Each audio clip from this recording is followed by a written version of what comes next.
ఈ రోజు నేను చెప్తా ఉన్నా కదా, నాగ చైతన్య సమంత విడిపోవడానికి కారణం కేటీఆరే. ఈరోజు చాలా మంది హీరోయిన్లు తొందరగా పెళ్లిళ్ళు చేసుకొని సినిమా ఫీల్డ్ నుంచి తప్పుకోవడానికి కారణం కూడా కేటీఆరే. ఆయన ఆ రోజు మత్తు పదార్థాలకు అలవాటు పడి వాళ్ళను కూడా మత్తు పదార్థాలకు అలవాటు చేసి రేవ్ పార్టీలు చేసుకొని మదమెక్కి వాళ్ళ జీవితాలతో ఆడుకొని బ్లాక్ మెయిల్ చేసి వాళ్ళను ఇబ్బంది పెట్టినటువంటి వ్యక్తి కేటీఆర్. అది అందరికీ కూడా తెలుసు, సినిమా ఫీల్డ్ లో అందరికీ తెలుసు, అది ఓపెన్ రహస్యము. కొండా సురేఖ గారు ఇష్టం వచ్చినట్టు మాట్లాడారు. పూర్తి సినిమా ఇండస్ట్రీలో ఉండే మహిళలందరినీ కూడా తను తప్పుడు మనుషులుగా చిత్రీకరించే పని చెప్పారు, ఆలోచన చేస్తూ ఉన్నారు. తను కూడా సినిమా తీసింది ఈ మధ్యనే బిడ్డను పెట్టుకొని. అంటే వాళ్ళకు కూడా ఇవన్నీ వర్తిస్తాయా? సినిమాలో ఉండే మహిళలందరూ కేటీఆర్ గారితో సంబంధం అంటగడతారా? వాళ్ళ కుటుంబాలు ఉండవా? వాళ్ళ తల్లిదండ్రులు ఉండరా? ఎంత చిల్లరా, నీ నోరు చిల్లరా, నువ్వు మనిషి చిల్లరా అనేది అందరికీ తెలుసు. మానకొండ ఘటనప్పుడు నీ నోరు అందరు చూసిండ్రు, వరంగల్లో గొడవలు అయినప్పుడు నీ నోరు అందరు చూసిండ్రు, నీ ఇంట్లో వాళ్ళే అందరు చెప్తారు నీ నోరేందో. కానీ ఆ నోరుని నెత్తిన పెట్టుకొని రాష్ట్రం అంతా ఇదే చేస్తాను అని ఒక మహిళా మంత్రి ఇట్లా మాట్లాడటం అయితే నిజంగా చాలా దారుణం, శోచనీయం. ఇది సిగ్గుతో మహిళలందరూ తలదించుకునే విషయంగా నేను భావిస్తూ ఉన్నాను. ఇది అవమానకరం.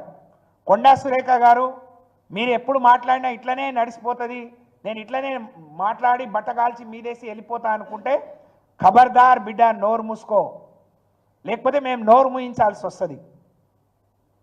నీ మీద పరువు నష్టం దావా వేస్తాం, నిన్ను తప్పకుండా న్యాయస్థానానికి ఈడుస్తాం.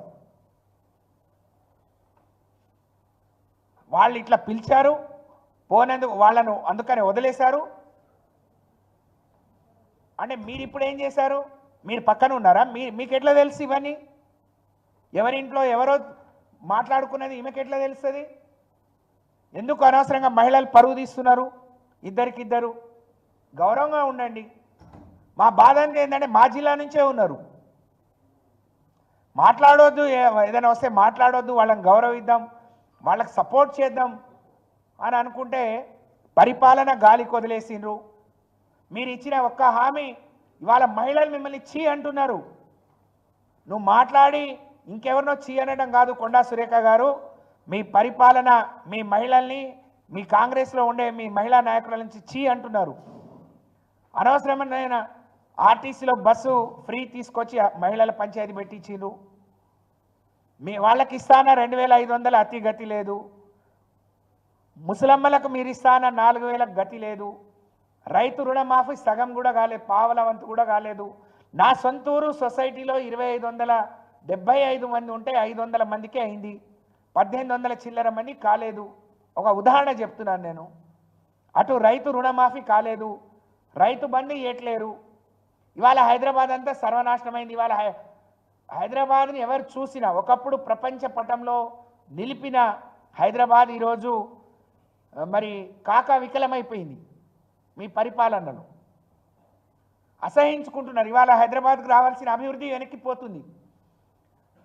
నెలకొక ప్రపంచ దేశాలన్నీ పర్యటించి కేటీఆర్ గారు ఈ హైదరాబాద్ స్వరూపాన్ని, హైదరాబాద్ రూపురేఖల్ని, హైదరాబాద్ చిత్రపటాన్ని ప్రపంచ పటంలో అగ్రభాగంలో నిలిపితే ఇవాళ మీరు అక్కడి నుంచి దిగజారిస్తూ ఉన్నారు, కూలుస్తూ ఉన్నారు. కాబట్టి మీరు ఇవాళ రేవంత్ రెడ్డి గారు ఇవన్నీ డైవర్ట్ చేయడం, రైతు బంధు నుంచి, రైతు రుణమాఫీ నుంచి, పరిపాలన నుంచి ప్రజల్ని మళ్లించడానికి హైడ్రా తీసుకున్నాడు. పండగ ముందు హైడ్రా మొత్తం దుమ్మేసి పోస్తున్నారు, మహిళలందరూ శాపనార్థాలు పెడుతున్నారు. అంటే ఇప్పుడు డైవర్ట్ పాలిటిక్స్ అన్నమాట.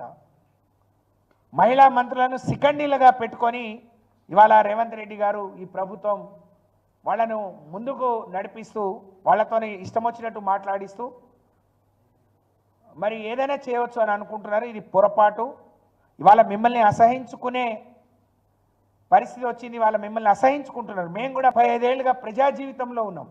ఇంత సంస్కారహీనమైన మాటలు ఒక నాయకుడిని టార్గెట్ చేసుకొని మాట్లాడటం అంటే ఇప్పుడు అర్థమవుతా ఉంది. ఇవాళ కేసీఆర్ గారు వాళ్ళకి సమయం ఇద్దాం, బయటికి రావద్దు అనుకుంటే కేటీఆర్ గారు చేస్తున్న పనితీరు, హరీష్ రావు గారు చేస్తున్న పని, ప్రజలకు అందుబాటులో ఉంటున్న తీరు, ప్రజల నుంచి వచ్చిన వ్యతిరేకతను వాళ్ళు రోజు రోజుకు వాళ్ళ పడిపోతున్న గ్రాఫ్ని ఏ విధంగా సరి చేసుకోవాలి, ఏ విధంగా దాని నుంచి డైవర్ట్ చేయాలి అని చెప్పి మరి కొండా సురేఖ గారు ఇదంతా మాట్లాడినారు.